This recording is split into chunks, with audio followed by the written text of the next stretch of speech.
জয় মা মনসার জয়। এই ভক্ত বাবা মানে খুবই পরিচিত আমাদের মনসা মন্দিরে। আজ থেকে না, আমার ঠাকুমা থাকাকালীন কিন্তু ভক্ত বাবা আসে। বাবা তোমার প্রথম থেকে বলো, তোমার মায়ের এখানে প্রথম থেকে কি কি স্টেপ বাই স্টেপ হয়েছে? মা জাগ্রত, তার কৃপা অসীম, এবং আমরা সকল ঠাকুর দেব দেবতা সকলকেই আমাদের উচিত যে শ্রদ্ধা জানানো। তা আমি রাধা মাধবের ভক্ত, কিন্তু মাকেও খুব মনে প্রাণে ভালোবাসি এবং সে টানে আমি ছুটে আসি। এখানে কোনো দ্বিমত নেই যে সকলেই তারই ইচ্ছা।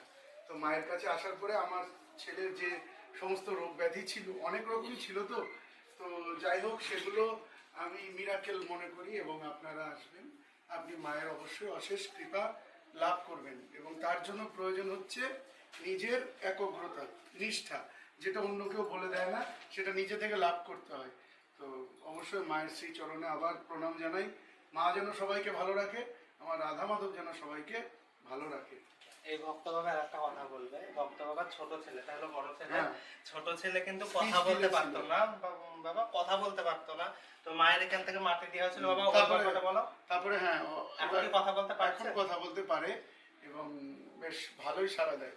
দিয়ে আমি একটা সংশয়ে ছিলাম যে 2 বছর হয়ে যাচ্ছে, যে এখনো কিছু বলছে না। তাও আমি তার চরণেই ছেড়ে রেখেছি, কিন্তু এই জায়গাটাকে আমি আলাদাভাবে দেখি। সবার প্রথমে এটাই বলা, সেই কারণে আমি নিয়ে এসেছিলাম এবং মায়ের যা কৃপা ধন্য তা লাভ করেছে এবং সে কথা বলছে। শুধু তাই নয়, বাবা কিন্তু আমার মানে ঠাকুমার বহু পুরনো হ্যাঁ, আমি ছোটবেলা থেকে আসি। ছোটবেলা থেকেই আমার মা আর কি এখানে আমি পরিচয় করি, মানে বাবারও ছোটবেলায় কিন্তু কথা বলতে প্রবলেম হতো বাবা। হ্যাঁ, সেটা কিন্তু সেটাও ঠিক হয়েছে। মানে সেই বিশ্বাসে এখনো কিন্তু 30-40 বছর ধরে এই মনসা মায়ের থামি কিন্তু ধরা রয়েছে। জয় মা মনসা মায়ের জয়।